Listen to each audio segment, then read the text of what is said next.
Hello class 11 students, we have come to the end of the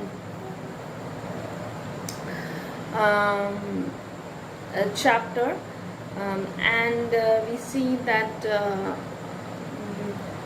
Sir Mohanlal has boarded the train and he is quite dismayed because the compartment is empty.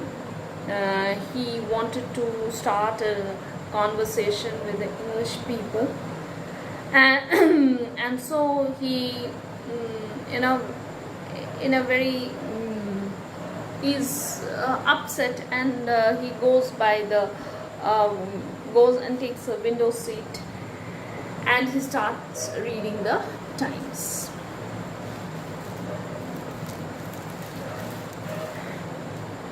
Sir Mohan looked out of the window down the crowded platform. His face lit up as she saw two English soldiers trudging along, looking in all the compartments for room.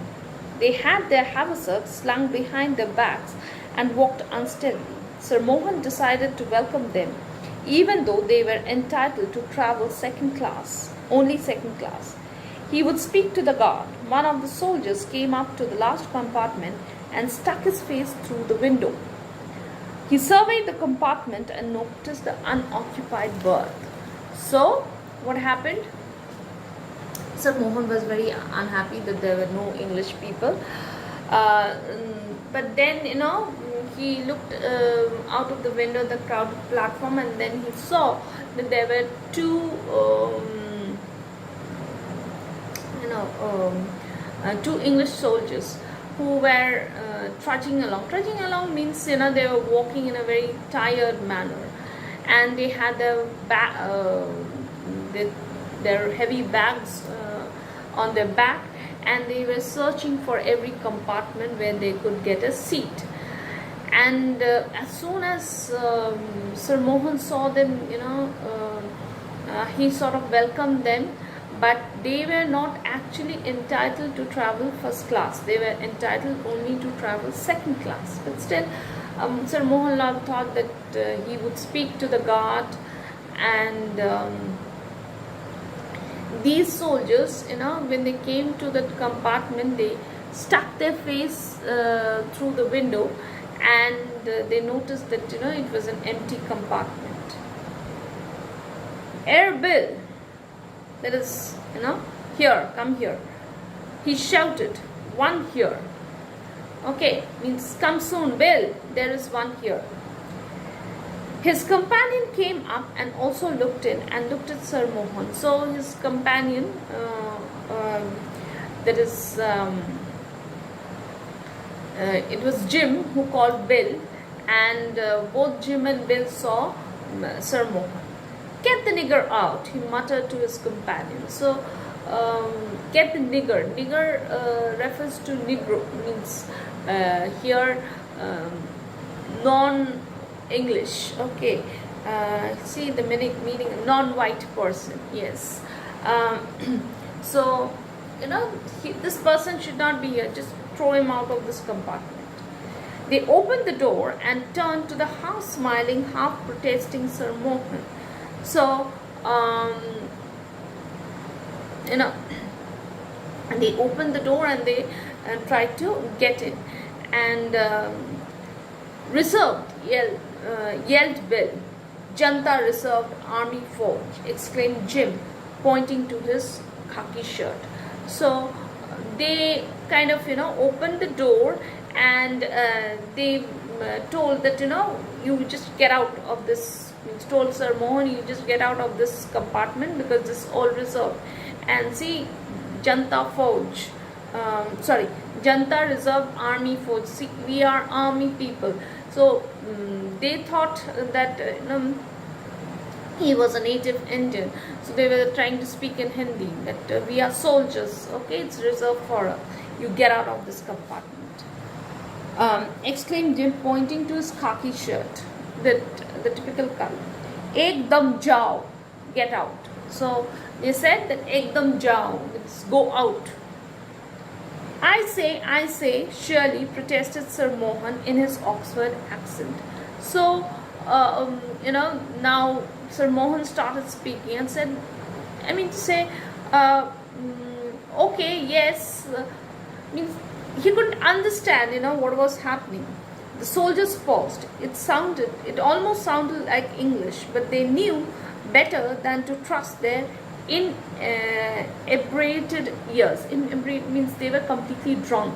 Okay, so when they heard Sir Mohan speaking, it seemed that this person was speaking English, but they thought maybe they were making some mistake. The engine whistled and the guard waved the green flag. So the guard waved the green flag, that is, the train began to move. They picked up Sir Mohan's suitcase and flung it into. So they picked up Sir Mohan's suitcase and threw it out of the on the platform. Then followed his thermos flask, briefcase, bedding, and the time. Sir Mohan livid with rage. So they threw every other belonging of Sir Mohan. Preposterous, preposterous, he shouted, hoarse in anger. So this Sir Mohan got very angry and he said that, preposterous, that is, the meaning is given in your book, unbelievable, what are you doing, you can't do this. And he was very angry and he said that, I will have you arrested, guard, guard. So he was calling the guard and said that, I will get both of you arrested for doing such a thing to me. Bill and Jim paused again. It did sound like English, but it was too much of King's for them. So, they were again, held, means they again stopped because, because of, they couldn't accept the fact Sir Mohan was speaking flawless English in that very accent, in that exact English accent. But as it says, it was too much of the King's for them. That is, they were so much drunk that they were not in a position to pay much attention to his Oxford English. Keep your ruddy mouth shut. Means your ruddy mouth shut. So keep your mouth shut. And Jim struck Mohan flat on the face. So he just hit Mohan on the face. The engine gave another short whistle and the train has begun to move. The soldiers caught Sir Mohan by the arms and flung him out of the train. So before it was only the belongings, and now these two people caught hold of Sir Mohan and threw him out of the train. He reeled backwards, tripping on his bedding, and landed on his suitcase. So, sir, the train had already begun to move, so he kind of fell on his belongings, fell on his luggage. Toodaloo! So, goodbye. Sir Mohan's feet were glued to the earth and he lost his speech. Glued to the earth means he stand fixed there. He was completely in a state of shock and he didn't know, he couldn't speak, he didn't know what to say. He stared at the lighted windows of the train going past him in a quickening tempo. So the lighted windows, that is the lights inside, and the train was leaving the station. Quickening tempo means it was gaining speed. The tail end of the train appeared with red light and the guard standing in the open doorway with flags in his hands. So gradually, the train left the station and at the end was a guard. It's always there, the guard's cabin, and he was waving the flags. In the interclass Zanana compartment was Lakshmi, fair and fat, on whose nose the diamond ring glistened against the station light. So when the lights from the station lights fell on the diamond nose ring, it was shining. Her mouth was bloated, it was full of beetle saliva, which she had been storing to spit out as soon as the train cleared the station. So she was just waiting for the train to leave the station and then she would spit it out. As the train sped past the lighted part of the platform, Lady Lal spat and sent a jet of red dribble flying across like a dart. Dart is, I think you've seen, people throwing it and aiming. You have an aim. So, the red dribble came in such a way as though, just like you throw a dart in that way. Now, this last portion is very significant because it shows that this Lakshmi is spitting at the vain aristocrats, that is spitting on Sir Mohanlal itself,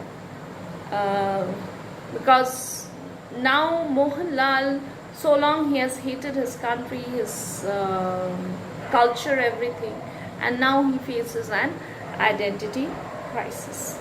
So with this we come to the end of this chapter. Thank you.